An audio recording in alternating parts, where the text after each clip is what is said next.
सभी को नमस्कार। एक विचार मन में यह आया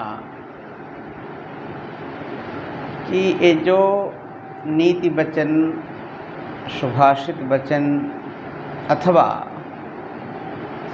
वेद वचन, जो भी वचन लिखित हैं हमारे, इन लिखित वचनों को शब्द के माध्यम से अभिव्यक्त कर देना खूब सहज है। छोटा सा उदाहरण, सत्यम वद, सत्य बोलना चाहिए। एक बोल तो दिया लेकिन न बोलने वाला सत्य बोलता है, न सुनने वाला सत्य बोलता है। क्यों? उसके पीछे कारण क्या है? वो सत्य जानता ही नहीं तो बोलेगा क्या। उसी प्रकार हमारे सामने एक बहुत बड़ी समस्या आती है। जैसे किसी भी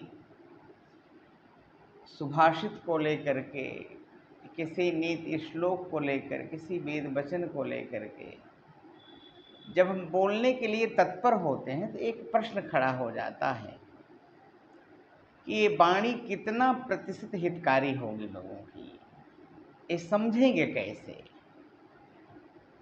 क्योंकि उस चीज का जब तक उसके अंदर जागृति ना हो तब तक उसको समझ पाना बहुत कठिन है,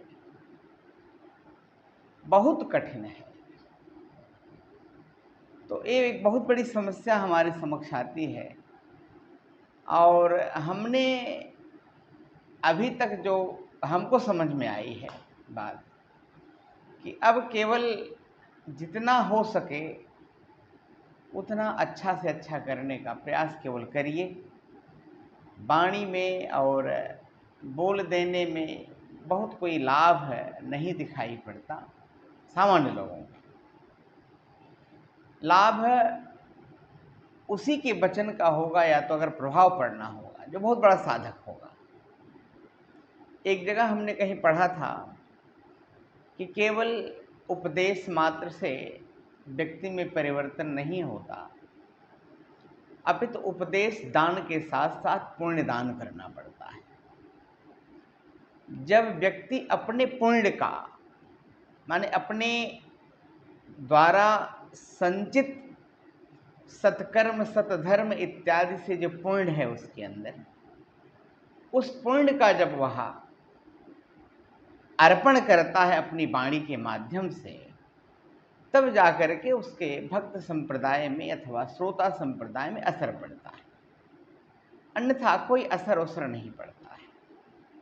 इसलिए हमको सुभाषितों को उपदेश देने में बड़ा चिंतन करना पड़ता है कि मनुष्य के अत्यंत समीपस्थ जो चीज़ें हों उसी को लेकर के विचार करें हम लोग।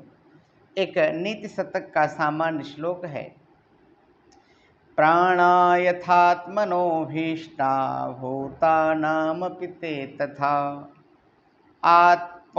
आत्मौपम्येन भूतेषु दयां कुर्वन्ति साधवः। कहा कि जैसे हर व्यक्ति का प्राण, जीवन, सुख दुख उसको अनुभूत होता है, उसी प्रकार से दूसरे के भी सुख दुख, जीवन, संकट, धर्म इत्यादि का भी अनुभव करना चाहिए। अब यहाँ पुनः प्रश्न होगा हम लोगों से कि हम अनुभव करके करेंगे क्या? बहुत बड़ा प्रश्न है जिसका कि उत्तर दे पाना बड़ा कठिन है। किसी के पास सुख है, किसी के पास दुख है, उससे क्या मतलब औरों से? तो क्यों हम अनुभव करें?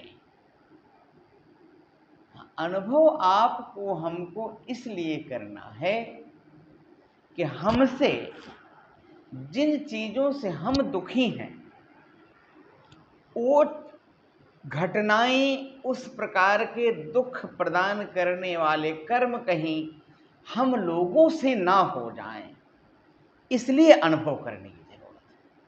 अनुभव करने के लिए और कोई जरूरत नहीं है। अनुभव दूसरे के सुधार के लिए जरूरत नहीं है। अनुभव का एक ही फल है, आत्म सुधार। कर्ता कौन है, प्रश्न आया। उत्तर दे दिया, साधव, सज्जन पुरुष ही करेगा, अन्य पुरुष नहीं करेगा। अब फिर यहां पर प्रश्न आ गया, सज्जन है कौन? उसका उत्तर दिया, जिसकी वाणी, जिसका कर्म, जिसका चिंतन समान हो, जो सोचे वही बोले, जो बोले वही करे, उसको सत्पुरुष कहा गया। बोले कुछ, करे कुछ, चिंतन करे कुछ, ऐसे पुरुष को श्रीमद्भागवत महापुराण के अनुसार दुष्ट पुरुष कहा गया है। तो दुष्ट तो अपने सुधार के विषय में सोचता ही नहीं, उसके लिए तो कुछ नहीं सोचना है।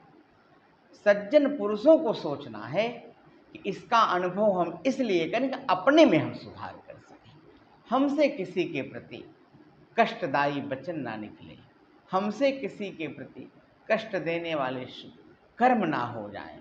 इसलिए व्यक्ति को इसका चिंतन करना चाहिए। धन्यवाद।